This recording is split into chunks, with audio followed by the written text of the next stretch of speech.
it's scary to be vulnerable. It's scary to own all aspects of our life, both the positive and the negative. Life can be both really beautiful and really ugly, and we can make good choices, we can make poor choices. It takes courage to own up to our choices and our decisions and to then turn around and share that with someone.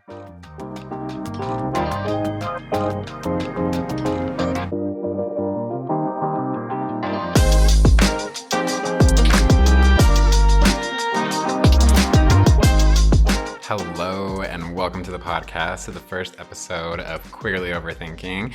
I'm your host, Adam Harper, and let me tell you, it has been such a journey getting here. I've spent countless hours researching how to start a podcast and listening to theme music and listening to other podcasts to really dig into how I wanted to approach my own podcast. Needless to say, it has been such a ride, and I'm just so hyped to be here.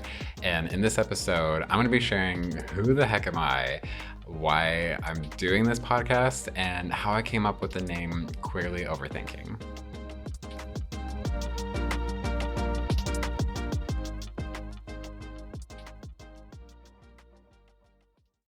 Let's get into it. Who the heck am I? Well, obviously, my name is Adam. I was born and raised in New Mexico, specifically the Albuquerque metro area.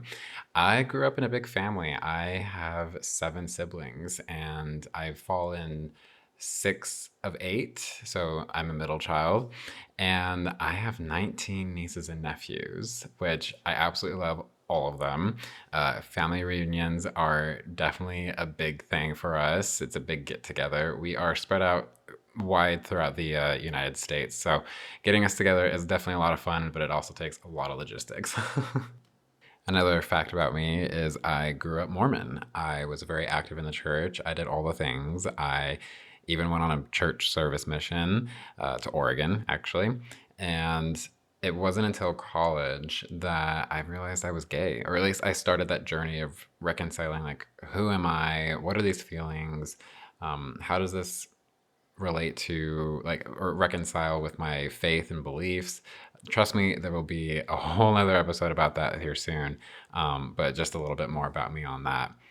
After I graduated college, I moved to Dallas. I was very analytical and planning in where I wanted to be after college. I wanted to move somewhere where I felt I could have a good job and be able to pay rent and just start fresh, essentially. And so far, I've loved living in the Dallas Metroplex. It's been amazing. And I currently work in the creative field. I am a user interface designer, or somebody who works with making the pieces to, like, a website or a mobile app, such as buttons and checkboxes, icons, things like that. Typically, I just tell people I'm a graphic designer, but that's a little more technical term, is user interface designer.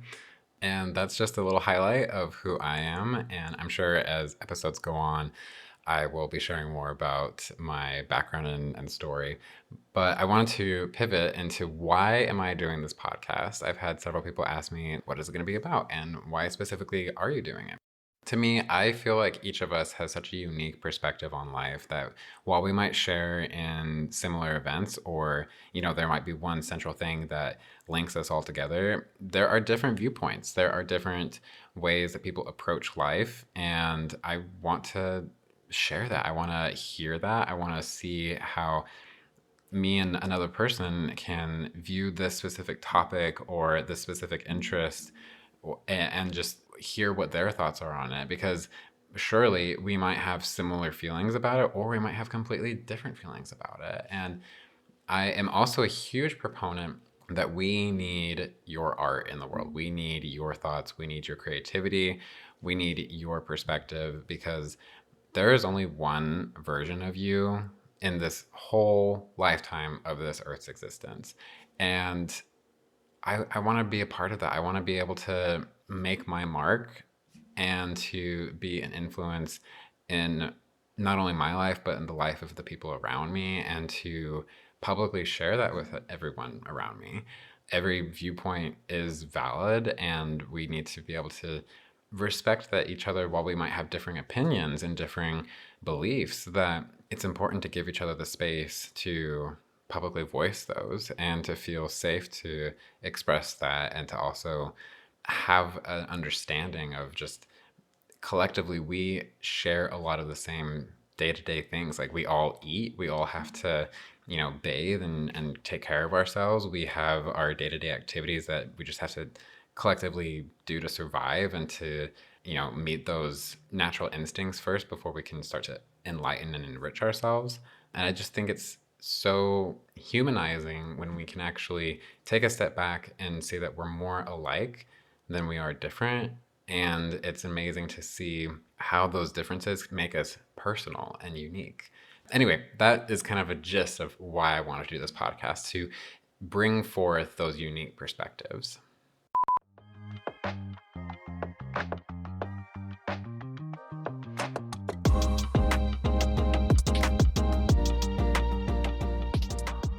Lastly, why is it called Queerly Overthinking? Well, I love data. I love research. I love asking questions. I love to pre-plan as much as humanly possible.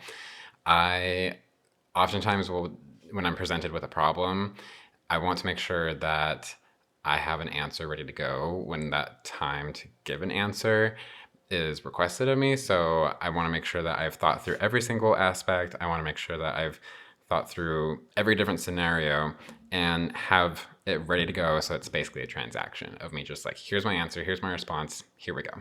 But to do that, I soak up so much information so I can begin assessing that issue from every angle possible.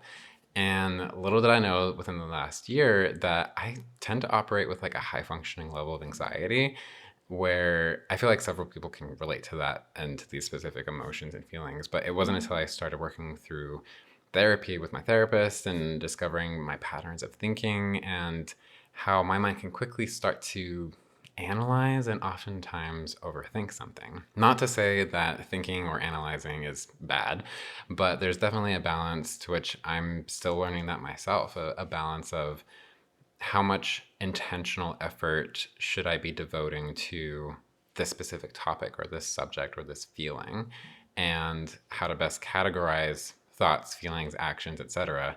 into buckets of like, does this need my immediate attention right now?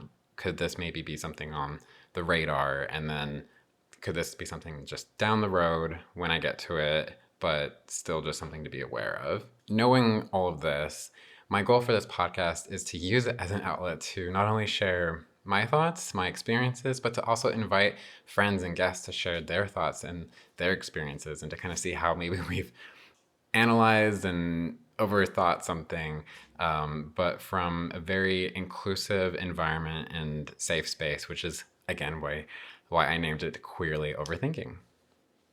While I'm wrapping things up this episode, I want to, first of all, thank you for listening. I'm so thrilled that you're here. And as we've briefly met and briefly explained why I'm doing this podcast and why it's called Queerly Overthinking, I really wanted to set expectations for each episode and how this is going to be a safe space for me to not only share my thoughts and feelings and experiences, but to also have other people that I know here to discuss various topics, to dive deeper into subjects of their expertise. And I also want to mix in elements of fun. I love movies. I love music. I love being able to stay in the know and what's going on with pop culture and everything that entails. I just want to kind of close things out by sharing a quote by Brene Brown, who I feel like this quote has perfectly encapsulated everything that this podcast means to me. She says, "Owning our story can be hard, but not nearly as difficult as spending our lives running from it. Embracing our vulnerabilities is risky, but not nearly as dangerous as giving up on love and belonging and joy, the experiences that make us the most vulnerable. Only when we are brave enough to explore the darkness will we discover the infinite power of our light." This quote means a lot to me because it's scary to be vulnerable. It's scary to own all aspects of our life, both the positive and the negative. Life can be both really beautiful and really ugly, and we can make good choices, we can make poor choices. it takes courage to own up to our choices and our decisions, and to then turn around and share that with someone, and to be vulnerable and face that with somebody, and to impart our knowledge and wisdom to somebody else. That's what I want to do with this podcast. That's what I want to do with each of you. And I want to hear the thoughts and opinions of others, and to be able to understand how they've reached their conclusions and their decisions, and what thoughts they may have on various topics. With that said, I am grateful to have this opportunity to share my stories and experiences, to be an outlet for others to share. And I am hyped that you are here. Thank you again for listening. And be sure to subscribe, hit that notification bell so you see when new episodes come in. And I will see you in the next episode. Queerly Overthinking is produced by Adam Harper and Cass McMahon Cooper. It is edited by Adam Harper with audio mixing by Necessary Outlet Productions. You can follow Queerly Overthinking on Instagram at Queerly Overthinking and find more at www.queerlyoverthinking.com.